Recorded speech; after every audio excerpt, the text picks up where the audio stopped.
마태복음 12장 31절부터 37절까지 오늘 말씀은 이 그러므로라는 말을 빼놓고 이해를 하면 안 됩니다. 이 그러므로라는 말은 항상 앞에 있는 문단하고 연결된 그런 말이 이 뒤에 나온다라는 것을 뜻하고 보여주죠. 그래서 오늘 말씀을 이해를 하려면 특히 성령을 모독하는 죄, 이거를 이해를 하려면 앞에 이야기를 이해하고 그리고 성령 모독죄가 뭔가를 봐야만 해요. 근데 이제 앞에 것하고 상관없이 성령 모독죄만 떼놓고 이야기를 하는 사람들이 굉장히 많습니다. 그래서 이제 성령 모독죄하고는 이제 상상을 하는 거죠. 예를 들면 성령 모독죄라는 것은 어떤 은사가 나에게 주어지는데 거부하는 이런 걸 말을 한다든지 그렇게 성령 모독죄를 이야기를 합니다. 근데 이 본문은 전혀 은사 이런 거고 상관없는 본문이에요. 이게 12장 전체가 은사하고 아무 상관이 없는 본문이죠. 우리가 아는 것처럼 안식일 문제로 이 12장이 시작이 됐어요. 그게 1절서부터 나오는 8절, 9절까지 이야기죠. 그리고 8절까지 9절서부터 이제 한편 손 마른 자를 고쳐주는 이 안식일 이야기를 통해서 예수 그리스도가 자비를 베푸는 분이요 자비를 원하는 분이다. 예수님은 제사보다 자비를 더 원한다. 이런 이야기를 하고 예수님은 상한 갈 때도 꺾지 않는 그런 분인 것을 보여주는 21절까지의 말씀, 그리고 어제 말씀인 22절서부터 30절은 이제 다시 또 예수님이 병자들을 고쳐주니까 사람들이 반응이 둘로 나뉘었죠. 다윗의 자손이다 하는 사람과 귀신의 왕 바알세불을 힘입어서 귀신을 쫓아낸다 하는 사람으로 나뉘었죠. 그래서 예수님께서 그것에 대해서 그 생각을 하시고 답변을 하는 내용이 오늘 말씀까지 쭉 이어지는 겁니다. 그래서 예수님의 그 답변, 어제의 답변은 이 나라 안에서 스스로 싸우거나 또 자기 집안에서 스스로 싸우는 그런 집이나 나라는 무너지는 것처럼 사탄이 사탄을 쫓아내면은 그 자기 스스로 분쟁하는 것인데 그런 나라가 서겠느냐 하고 이 귀신의 왕 바알세불을 힘입는 이 문제를 비교적 좀 간단하게 대답을 했어요. 그게 27절까지죠. 그래놓고 28절에 그러나 그래요. 그러나 내가 하나님의 성령을 힘입어, 여기 이제 성령이 나오잖아요. 성령을 힘입어 귀신을 쫓아내는 것이면 목사님이 성령을 힘입어 귀신을 쫓아내는 은사 아닙니까? 여러분, 예수님이 귀신을 쫓는 건 은사입니까? 아니면은 하나님이 가지고 있는 그냥 고유한 그 능력입니까? 후자예요. 예수님은 은사, 하나님께 뭘 받은 이런 받아서 하는 일시적인 그런 것이 아니에요. 이 성경에서 말하는 인간이 받는 은사는 일시적인 겁니다. 영원한 자기가 원래부터 갖고 있는 것이 아니에요. 은사는 있다가 없어질 수도 있는 것이고, 은사가 어떤 사람에게는 발휘가 안 되는 경우도 있고 그렇죠. 근데 예수님은 은사를 받으신 게 아니에요. 원래 하나님이신 거죠. 원래 하나님이시니까 바다도 잔잔케 하고 귀신도 쫓아내고 병도 고치고 죽은 자도 살리고 하는 거죠. 원래 창조주신 거죠. 그래서 내가 성령을 힘입어 귀신을 쫓아내는 것이라면, 너희가 말하는 것이 틀렸다면 그러면 뭐냐? 그러면 은사를 인정하라 이게 아니라 하나님 나라가 이미 온 거다. 그게 어제 말씀이죠. 하나님 나라가 이미 너희에게 임하여 있느니라. 하나님 나라가 왔다.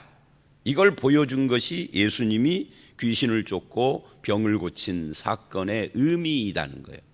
그러니까 귀신을 쫓았다라고 하는 것 자체는 있어도 되고 없어도 되고 그거 한다고 해서 예수님이 재벌되는 것도 아니에요.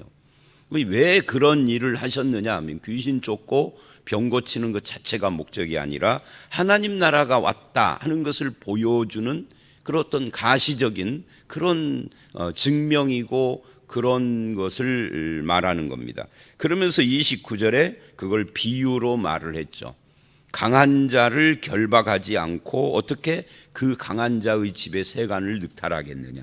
이 강한 자의 집은 세상을 말하고, 강한 자는 사탄 또는 귀신 뭐 이런 것들을 말하고, 세간은 거기에 사는 우리들을 말하죠. 이 강탈한다 이 말은 빼내온다.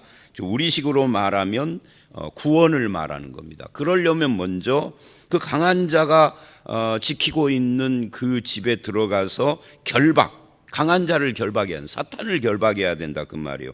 이 강한 자를 결박한다 이 말이 똑같은 이 말씀에서 누가복음 11장 22절에는 무장을 빼앗다 이래요. 사탄의 무기를 빼앗는 거죠.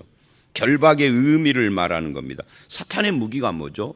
죄와 사망의 권세를 가지고 사람들을 두렵게 해서 자기를 따르게 사탄이 사람을 죄 짓게 하거나 사탄이 사람을 죽게 하거나 또는 죽이거나 그럴 수 없어요. 죄는 인간이 짓는 거죠. 사탄은 미혹을 하는 거죠. 사람이 죽고 사는 것은 사탄이 아니라 하나님께 달려 있는 거죠. 그래서 생사화복의 주관자는 하나님이에요. 사탄이 아니에요.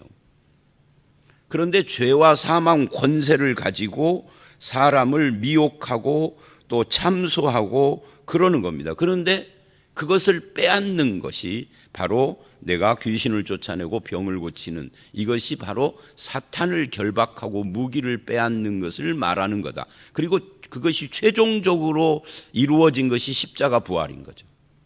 십자가에서 죽었어요. 죄 문제가 해결됐죠. 죄의 권세를 가지고 사람을 미혹하는데 부활했어요. 사망 권세가 박탈됐죠. 이제는 더 이상 죄와 사망으로 믿는 자를 미혹하거나 지배할 수가 없게 됐죠. 그리고 승천하셔서 왕이 되셨죠. 하나님으로 주가 되셨죠. 그래서 성령을 보내주신 거예요. 어제 설교에도 나온 것처럼 이 성령을 보내줬다는 것은 방언 이게 아니라 너희가 죽인 예수가 왕이고 하나님이고 주님이시다. 그 예수가 그리스도다. 이거를 증명하는 거죠. 그런데 그 예수 그리스도를 반대하면 그게 성령 모독죄예요. 그게 오늘 말씀으로 이어지는 겁니다. 그래서 어제 말씀 30절에 나와 함께 하지 않는 자는 나를 반대하는 자요, 나와 함께 모으지 않는 자는 해치는 자니라 해놓고 그러므로 성령 모독죄를 말하는 거예요. 이 그러므로를 이해를 못하면 이 성령 모독죄가 전혀 해석이 안 되는 거죠. 그래서 성령 회방죄나 성령 모독죄라고 하는 것은 결국은 예수를 거부하는 죄를 말하는 겁니다. 근데 여기에서 이게 우리를 헷갈리게 하는 표현이 나와요. 사람에 대한 모든 죄와 모독은 사하심을 얻되 성령을 모독하는 것은 사하심을 얻지 못하고, 이거는 뭐 그럴 수 있어요. 그런데 32절 또 누구든지 말로 인자를 거역하면, 인자가 예수님이잖아요. 사하심을 얻되 누구든지 말로 성령을 거역하면 사하심을 얻지 못한다. 이 말이 이제 헷갈리는 거예요. 이 인자가 31절에는 사람이거든요. 그러니까 우리가 이 인자를 말로 거역한다 하는 것이 무엇이냐 할 때 우리가 이런 걸 봐야 돼요. 첫째는 이 인자가 예수님이에요. 예수님을 말로 거역해도 용서받을 수 있다. 이게 도대체 무슨 말이냐. 성령을 모독하는 것은 예수를 거부하는 거라고 아까 말해놓고, 근데 이것에 대한 답변은 31절로 가야 돼요. 사람에 대한 모든 죄와 모독은 이거하고 연결이 되는 겁니다. 즉 무슨 말이냐면 이게 두 가지 답변을 하는데, 첫째는 이 인자가 하나님이시다 또는 그리스도다 하는 것을 사람들이 몰라요. 아직 제자들도 고백을 안 해서 몰라. 제자들도 그저 랍비, 선생 뭐 이 정도로만 알고 있는 거예요. 그런 차원에서 인자를 모독하는 것은 사람을 모독하는 거죠. 저들에게 있어서. 그거는 좋다. 용서할 수 있다. 근데 성령을 모독한다는 것은 그 인자가 너의 구주시고 너를 구원하신 하나님이시고 그리스도고 메시아고, 그죠? 그것을 성령께서 우리에게 말씀해 주는데 내 마음을 감동하고 나를 말하자면 부르신다는 거죠. 이 신학적으로 말하면 콜링, 부르심, 소명. 구원으로 부르신다는 거죠. 근데 그걸 거부하면은 그건 용서가 안 되는 거죠. 예수를 거부하고는 구원받을 길이 없는 거죠. 구원받는 방법은 딱 하나예요. 두 개도 아니에요. 예수 그리스도를 믿는 거예요. 물론 회개하고가 앞에 나오지만 같이 붙어 있는 거니까 회개하고 예수를 믿는 건데, 그 회개하고 예수를 믿는 그게 뭐냐 하면은 그게 성령께서 내 마음에 감화시키고 내 마음을 부르시는 거단 말이죠.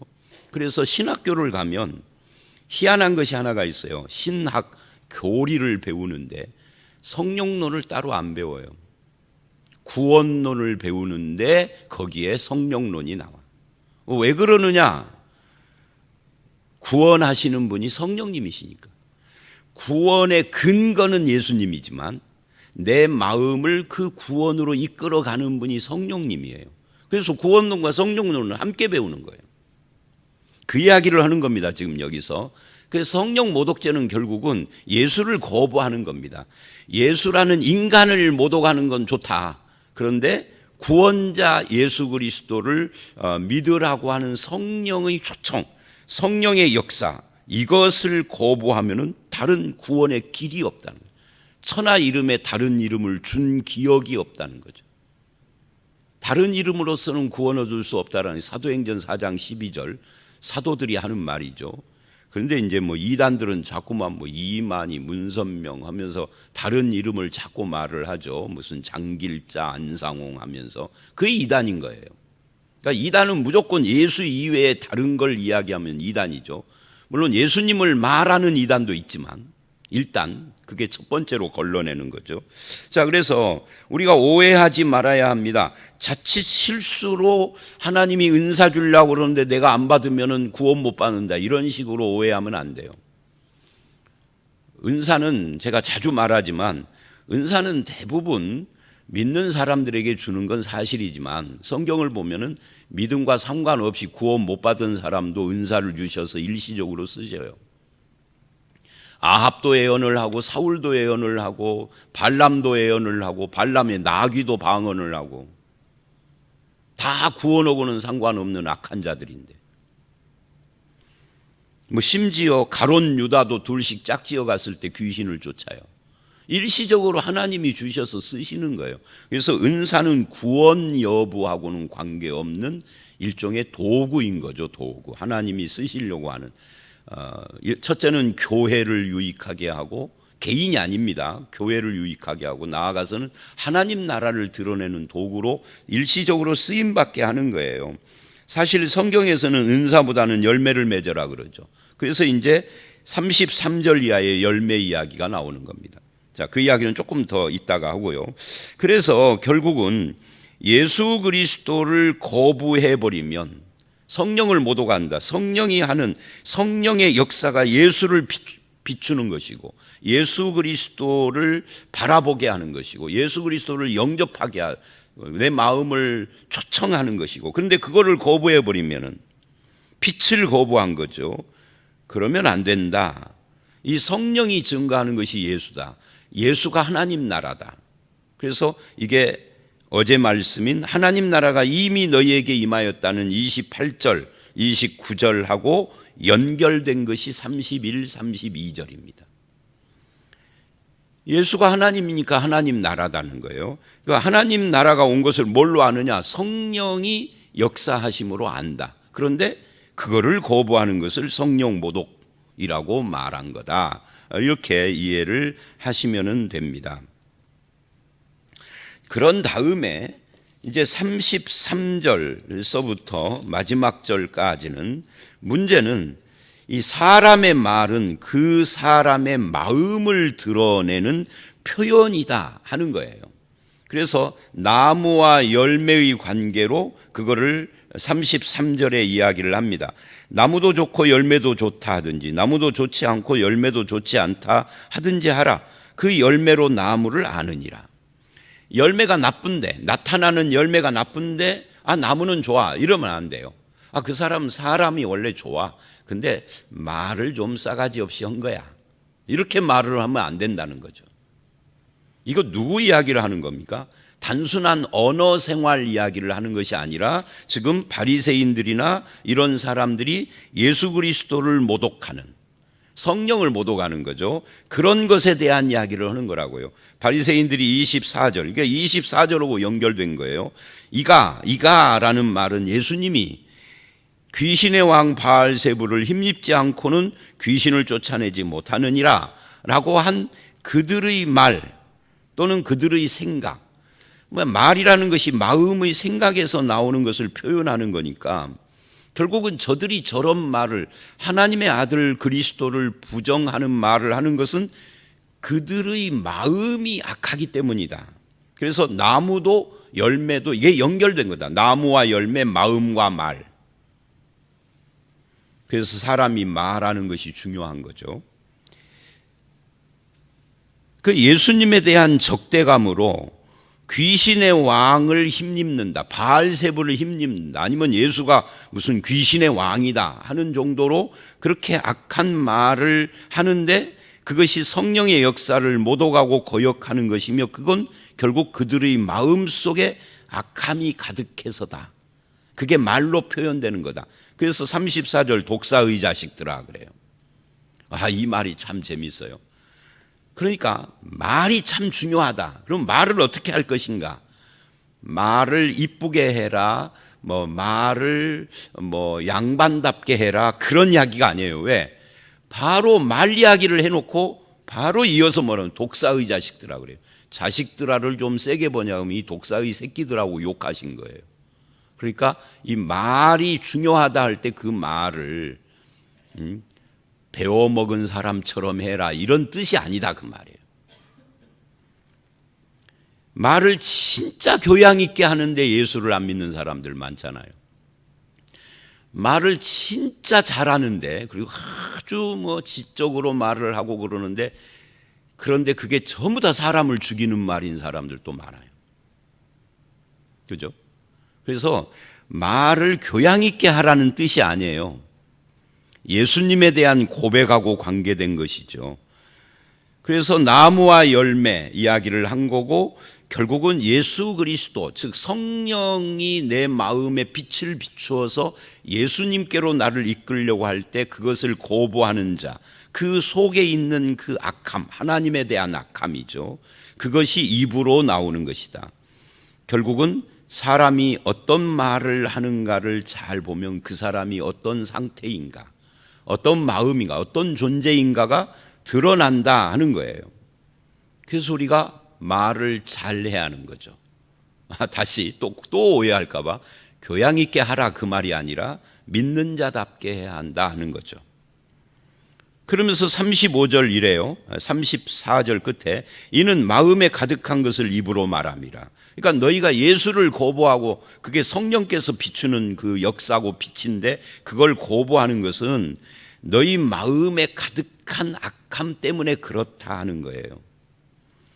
그러면서 35절 선한 사람은 그 쌓은 선에서 선을 내고, 이것도 오해하면 안 돼요. 선을 쌓으라 이걸 말하는 것이 아니다. 선을 쌓아라가 아니라 내 마음에 쌓여 있는 그것이 표현된다는 것을 말하는 거예요. 선을 행하여 쌓아서 그 공적으로 구원받으라는 뜻이 아니에요. 우리가 이제 제가 이런 것들을 일일이 다 설명해야 하는가 하는 그런 어떤 좀 회의감도 있기는 하지만 이런 것들을 일일이 설명 안 해주면 오해해요 사람들이. 선을 쌓으라고 했는데 하고 선행 구원으로 가. 그게 아니고 마음의 선을 쌓은 것이 입으로 나온다는 이야기를 이렇게 한다 그 말이에요. 마음의 악을 쌓으면 악이 입으로 나오는 것이다. 그 이야기를 지금 하는 겁니다. 그러면 마음의 악을 쌓고 선을 쌓고 하는 것은 결국 하나님에 대한 태도, 예수님에 대한 태도고 관계가 된다. 이것이 하루아침에 되어지는 것이 아니다. 그 사람이 하는 말은 적어도 그 사람이 살아온 인생, 만약에 50살 먹은 사람이 하는 말이라면 50년 쌓은 그 속의 마음이 말로 표현된 거다. 그 이야기를 지금 하는 거죠. 어제까지는 좋았는데 오늘 갑자기 저 사람이 돌변했어. 이런 게 아니다는 거죠. 원래 그 사람이 그런 사람이었던 거죠. 내가 너희에게 이르노니 사람이 무슨 무익한 말을 하든지 심판날에 이에 대하여 신문을 받으러니. 그러니까 하나님의 심판은요, 행위만 가지고 심판하는 게 아닙니다. 그 사람의 말도 심판하고, 말은 그 사람이 쌓은 마음이기 때문에 그 사람의 마음의 생각까지도 다 감안해서 심판하시는 거죠. 그러니까 결론이 뭐예요? 무섭다가 아니라, 그러니까 우리가 위선적인 행동이나 위선적인 말을 하는 것이 아니라 나라고 하는 존재가 예수 믿는 사람이 되어야 하는 거죠. 그러니까 겉으로는 예수 믿는데 속은 아닌, 이거 아니고 나라는 사람 자체가 예수 믿는 사람으로 변화되어야 하는 거예요. 나의 전 존재를 심판하시는 거니까. 그래서 내 말로 의롭다함을 받고 내 말로 정죄함을 받으리라. 사실 이게 교리적으로는 안 맞는 말이죠. 교리적으로는 로마서에 가면은 뭘로 의롭다함을 얻죠? 예수 그리스도를 믿음으로 구원을 받고 의롭다함을 얻어요. 근데 여기서는 지금 무슨 말이냐면 그 구원론을 뒤집는 것이 아니라, 내가 왜 이런 말을 다 설명한다고요? 이런 말 나오면 또 내가 복음 쓰는 사람들이 있으니까 한글 잘 못 알아듣고. 그러니까 이 말은 결국은 네 마음 속에 쌓여 있는 것이 말로 나오는데 네 마음 속에 예수 그리스도와 하나님 나라에 대한 반응이 무엇이냐가 그것이 입으로 나오는 거라. 그러니까 결국은 예수 믿는다라는 것이 거짓이냐 진실이냐가 말로 다 표현된다. 그것이 마음 속에 있는 것이 나오는 거니까. 그래서 이건 구원론을 뒤집는 것이 아니라 하나님이 말도 다 체크하고 심판하신다는 것을 말하고 있는 겁니다. 그러므로 너의 마음 속에 예수에 대한 반응이 뭐냐, 이걸 묻고 있는 거죠. 자, 오늘 말씀은 결국은 두 문단으로 제가 이야기를 했지만 31절로 32절, 33절로 37절 이렇게 했지만 한 가지 이야기입니다. 성령께서 역사하셔서 예수 그리스도가 우리의 구주이심을 우리에게 비춰주시는데 그것을 거부하는 자를 이야기를 하는 겁니다. 그게 어제 말씀에 하나님 나라가 왔는데, 그래서 강한 자를 결박하는 차원에서 병자를 고치고 귀신을 쫓았는데 예수를 귀신의 왕 바알세불이라고, 또는 바알세불을 힘입었다라고 모독하는, 그것이 성령을 모독하는 죄다. 그리고 그 말은 너의 마음속에 악에서 나온 거다. 너라는 존재, 하나님이 그거 심판한다. 이렇게 말을 한 거라고요. 감사한 것은 저와 여러분들은 반대쪽에 있는 거죠. 예수 그리스도가, 예수가 그리스도요 하나님이시요 우리의 구원자요, 예수가 나에게 오신 것이 성령께서 하신 역사요, 그래서 내가 하나님 나라에 속한 그 나라의 백성이 되었고, 예수 믿는 나에게 사탄은 결박된 자요, 패배한 자요, 예수 그리스도는 승리자요. 이거 다 우리가 믿는 거잖아요. 오늘 말씀에 나오는 바리새인들은 이거 전부 다 거부한 거고, 우리는 전부 다 그것을 믿는 자요. 이게 구원받은 자요. 이것을 마음으로 믿고 입으로 시인한 자들이죠. 그게 우리들이죠. 그래서 감사한 겁니다. 이 믿음을 가지고 하나님 나라가 이미 나에게 와서 우리가 그 나라에 속한, 나는 육체적으로는 대한민국 사람인지 몰라도 영적으로는 하나님 나라 사람입니다. 나의 국적은 하나님 천국이죠. 죽은 뒤가 아니라 여기서. 그래서 내가 천국 백성이라는 것을 내 삶 속에서 적용해서 살아야 해요. 예수 믿는 사람이 대한민국의 좌우로 여야로 갈라져서 서로 싸우는 것은 볼성사 나온 거예요. 예수 믿는 사람은 대한민국보다 더 근본적인 나라에 속한 사람이고 형제들인데, 왜 이씨 지지자와 윤씨 지지자가 교회 안에서 서로 갈려야 하는지 저는 도통 그 이해가 안 돼요. 그냥 5년 담임자리들 때문에 우리가 천국 백성으로서의 형제의 의를 끊는 것이 아니라, 내 지지자가, 이거 정치로 나갔네, 내 지지자가 이씨든 윤씨든 간에 우리는 천국에서 영원히 함께 살 하나님의 백성들이다. 그렇잖아요. 대한민국에서는 그저 80년, 90년 끽 하면은 100년 사는데 천국에서는 영원한 거 아니에요. 영원한 나라의 형제들인데 왜 그딴 걸 가지고 싸워? 그죠? 그냥 난 누구 찍었고 그걸로 끝나야지. 그것뿐만이 아니라 우리는 다양한 면에서 하나님 나라 백성이라는 걸 망각해요. 정치뿐만이 아니라. 그러면 안 된다. 그걸 망각하고 사는 것이 어쩌면 성령을 못 오가는 것일 수도 있어요. 자, 하나님 나라가 나에게 임하고 내가 예수 그리스도로 통하여서 그 구원받은 하나님의 백성이 됐다라는 거 감사하시고 그것을 말로도 마음속에 있는 것을 말로도 드러난다 그랬는데 내 말로도 그걸 인정하고 드러내는 그 나라의 열매를 맺는 삶을 살아가시는 저와 여러분들이 다 되시기를 주의 이름으로 축원합니다. 함께 기도하겠습니다.